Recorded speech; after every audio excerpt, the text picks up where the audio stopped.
To my readers, thank you for walking with me through this very personal story. Your willingness to listen and connect means more than I can express, and I share this not only as a confession, but in the hope that it speaks to someone else's heart. The day I discovered my partner's betrayal felt unreal, like I had stepped into a stranger's nightmare. Yet it wasn't a dream. It was my life, my marriage, my heart splintering in my chest. The truth revealed itself through an unlocked phone, its glowing screen offering up messages I'll never forget.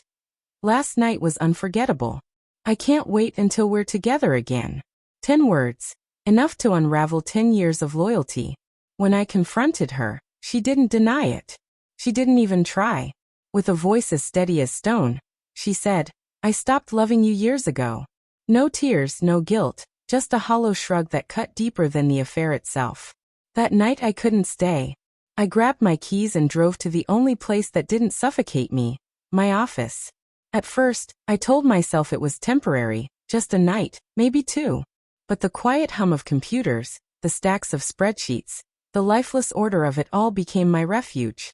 Unlike my home, the office didn't lie to me. It didn't hurt. It wasn't long before my late-night presence drew attention.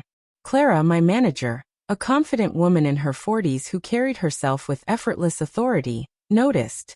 One evening, after most of the building had emptied, she paused by my desk.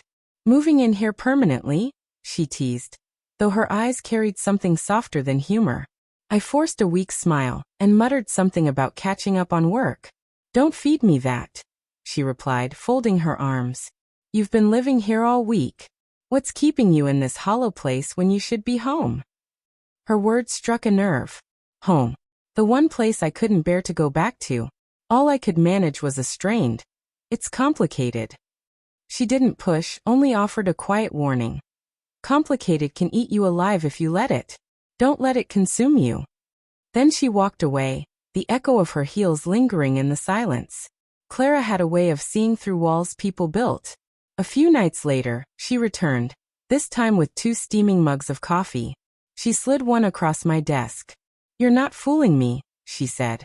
"Either tell me what's going on, or we'll just sit here with coffee until you do."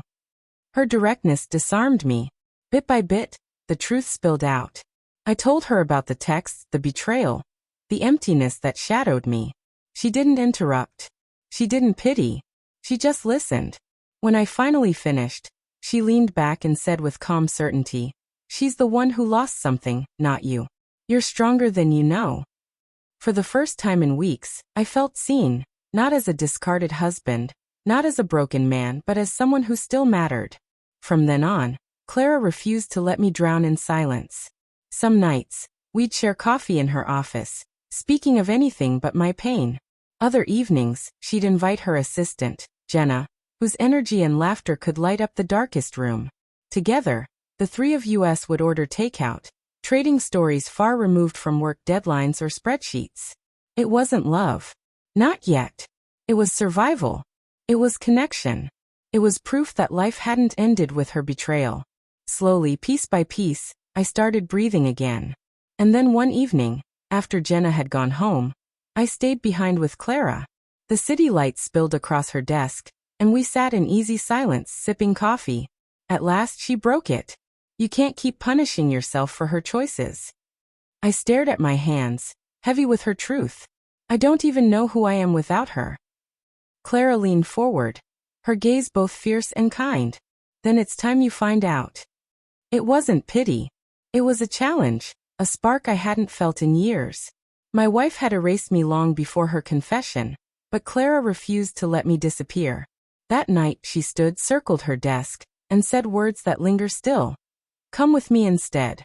She wasn't offering an affair. She was offering a lifeline, a push to stop living in the shadow of betrayal.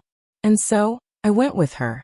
We stepped into the cool night, wandering quiet streets, talking about everything, dreams, fears, nonsense, truths.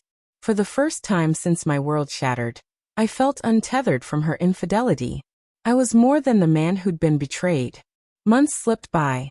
One day my wife called, tears in her voice, begging for forgiveness, insisting it had been a mistake.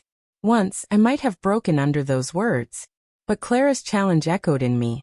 "Come with me instead." Not with her, not even with Clara, but with life. So I told my wife no. I told her I deserved better. When I hung up, the silence didn't crush me. It set me free. Clara and Jenna hadn't saved me. They reminded me I could save myself. They showed me that betrayal doesn't define you. What you choose afterward does. My wife's infidelity was only the beginning. The ending? That's mine to write. And I choose to step forward into a life I define for myself.